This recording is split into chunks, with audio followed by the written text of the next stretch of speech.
Look at a newly installed solar array under a clear sky. It looks perfect, absorbing massive amounts of sunlight and converting it into clean power. But beneath that flawless glass and silicon, an invisible toll is being exacted on every electron produced. The wattage rating printed on the back of a solar panel, the nameplate capacity, is determined inside a laboratory.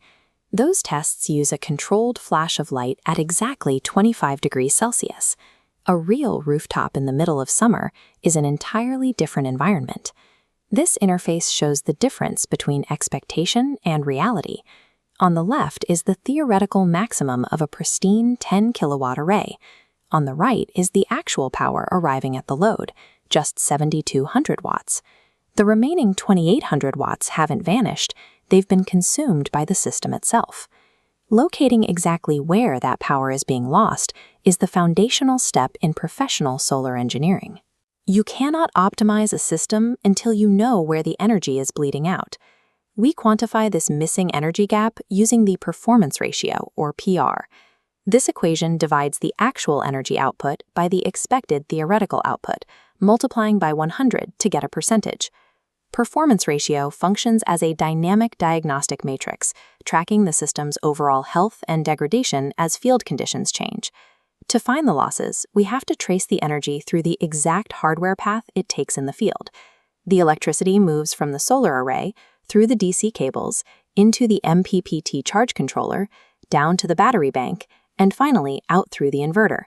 By tracing the energy through these specific components, we can begin to isolate exactly where it leaks, whether it's a thermal spike at the panel or an electrical bottleneck in the wiring. The highest solar irradiance often occurs during the hottest part of the day. This creates a paradox at the first point of generation.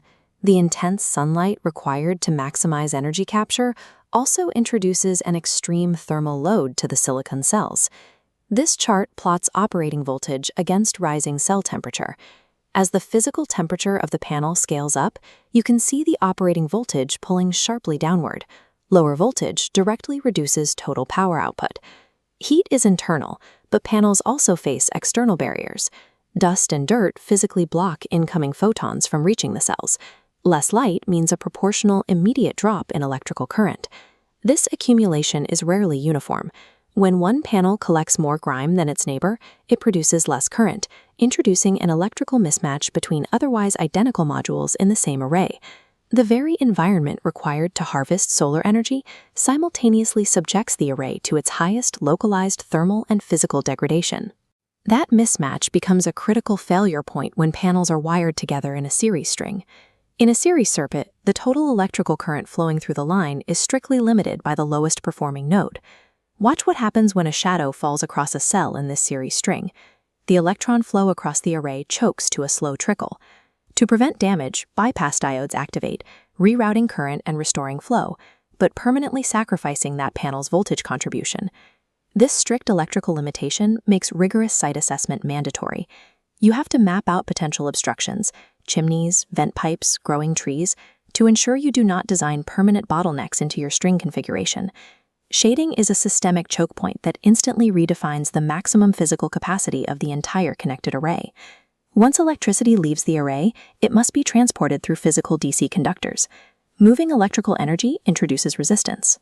We calculate power loss to joule heating using these formulas. Power loss equals current squared times resistance, and voltage drop equals current times resistance. Because the relationship is nonlinear, doubling the current forces power loss to expand 4 times. This exponential math is the exact engineering justification for designing high-voltage string configurations. Higher voltage allows for lower current, which mathematically suppresses thermal losses in the wiring. When you use undersized cables or leave terminals loose, you artificially spike the resistance across the connection. This causes steep voltage drops over the length of the run. This thermal image isolates an MC4 connector. Resistance generates heat at the terminal. That heat expands the metal, which worsens the connection, generating even more resistance. It is a rapid feedback loop that leads straight to hardware failure or electrical fire. Poorly specified DC hardware functions as an active consumer of energy, introducing lethal hazards through the very resistance that bleeds off your power. Following the wiring, the energy reaches the processing core.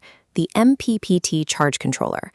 A charge controller utilizes high-frequency internal switching electronics to optimize the incoming voltage. This processing takes an immediate energy toll, venting the difference out through the unit's heat sinks. The energy moves into the battery bank. Due to strict thermodynamic limits, energy pushed into a battery never perfectly equals the usable energy pulled out. Every charge and discharge cycle triggers an internal chemical reaction. In lead-acid chemistries especially, a substantial portion of valuable incoming solar energy is permanently bled off into the ambient air as heat during this conversion. The surviving DC power moves to the final hardware before reaching your load, the power inverter. This schematic maps the inverter efficiency formula. You can see a block representing 100% DC power entering the unit, but only 92% exiting as AC power. The conversion process is never perfect. Operating efficiency shifts depending on the load. Varying appliance demands, high internal temperatures, and continuous idle consumption drain the system's overall performance, even at night. Every piece of processing and storage hardware levies an unavoidable thermodynamic tax. If unbudgeted, you will fall short of your energy requirements. This visualization tracks the full end-to-end energy path. Watch the pulse move. Heat shaves off 8%. Wiring consumes 3%. The inverter takes 6%. Isolated losses compound mathematically as the current travels, leaving a final performance ratio of 78%. Actual real-world performance ratios rarely approach 100%.